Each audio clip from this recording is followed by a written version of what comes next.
Nagaa Waaqayyoon ifaa baay'eetu hordoftoota Abbee Miidiyaa akkam jirtu nagaa keessanii ani obboleettiin keessan baay'ee nagaa kudhaas illee akka nagaa taatan abdiif amantiin qaba Waaqayyo bira. Guyyaa har'aa kana maaliifan gara keessan dhufee walaloo qabadheen gara keessan dhufe walaloo kiyya kana ammoo hundumti keessanuu amma dhumaatti dhaggeeffadhaa. Laayik godhaa, sheer godhaa. Dhaloota biraan naaf gaa walaloon kiyyaa mata dureen isaa gaarummaa jedha. Mata dureen isaa gaarummaa jedha. Gaarummaa yoo jedhan maqaan isaa salphaadha. Garuu hojii yoo ilaallu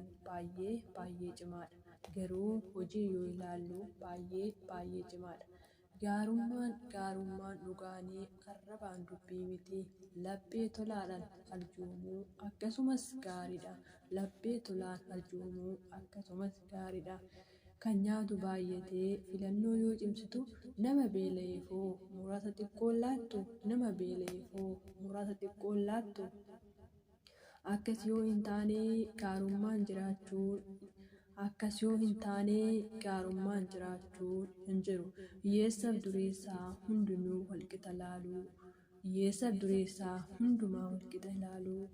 Yoo qabaataa taate lama yoo qabaatte tokko dhabaaf laadhu.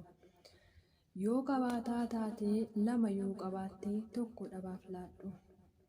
Gooftaan onnoo si gaafataa hojii gaarummaa kan kee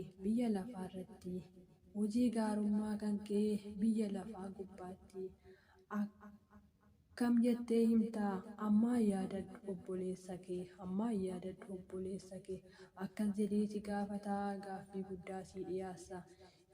Yeroon dheebadhee yeroon beela'ee eenyutu na nyaachise yeroon dheebadhee eenyutu na nyaachise. Obsaanan dabarsee yeroon uffata dhabee eenyutu natti uffise. Jechuudhaan si gaafataa gaaffii siif qopheessaa fuula dura kee dhaabbata.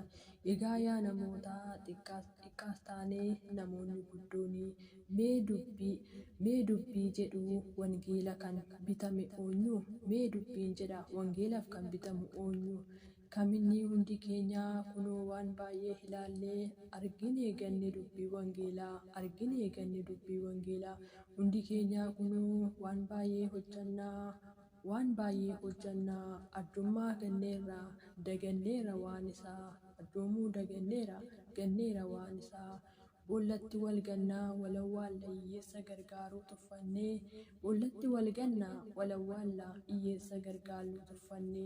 Wanta gaariin eebbifamuurraa hammeenya hojjanna filanna. Gaarummaa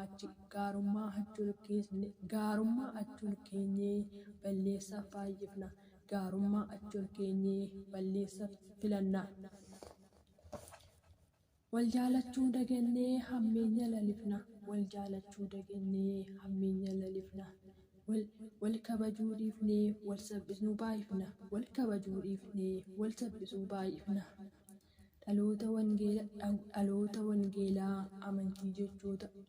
Dhaloonni wangeelaa amanuu jechoota kitaaba qulqulluu maalumaaf hin raawwannu. Gaarummaa bakkeetti gannee hadhummaa filanna. Arjummaan jedhamu tokko kana keessa jira. Innis mee yaa namoota waliif haa harjoomnu hiyyeessa yaadannu. Egaa yaa namoota kottaa wal gorfannaa xiqqaas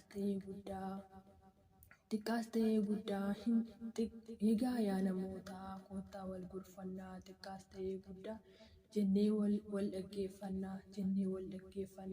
Hundi keenya jabaannee harka wal qabannee hiyyeessa gargaaruuf mudhii hidhannee tokko yoo kufee harka wal qabannee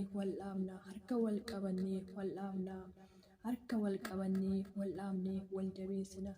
Wal kuffisuu dhiifnee wal jabeessuu baay'ifna.